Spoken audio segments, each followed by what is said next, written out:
پرون په اسلام آباد کې حکومت یو جماعت شهید کړو چې دا په تجاوزاتو کې جوړ دی خو هغې نه پس چې د پاکستان عوامو سپیشلی د پاکستان چې کومې جماعت اسلامي پارټي شوه یا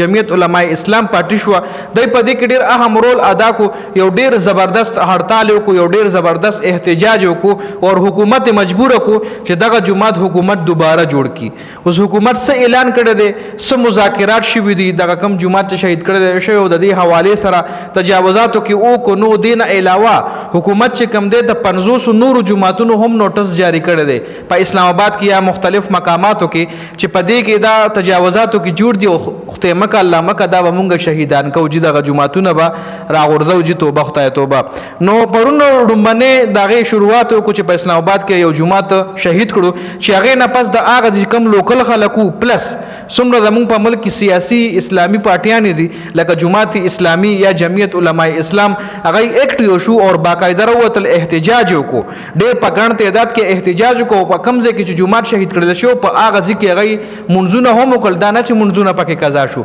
منځونه هم وکړل باقاعده اذان الته شو منځ شو او حکومت سره بیا مذاکرات هم وکړل خو خوشخبری پکې دار چې حکومت مذاکرات ته تیار شو دغه احتجاج نه پس حکومت کې ناستو او دغه احتجاج کوونکو خلکو ته وی چې مونږه منو مونږه غلطي کړې ده او مونږه به دا جماعت دوباره تعمیر کوو په دې چې څومره خرچه هم راځي په دې ځای به مونږ واپس دا جماعت جوړو نو دغه احتجاج فایده ده وشوه دغه خلکو راوتلو د احتجاج غټه فایده ده وشوه چې حکومت مطلب مجبور کو چې حکومت ومنل چې مونږ به دا جماعت اوس دوباره تعمیر کوو د حکومت په خرچه باندې او دا کم ځای کې چې دا جوړو دغه ځای کې به دغه جماعت تعمیر کیږي جی خپل 50 چې جماعتونو کم نوټسو اهم کې د شروع دوه کې کینسل کی خا تجاوزات اوس که یو ځکه تجاوزات مطلب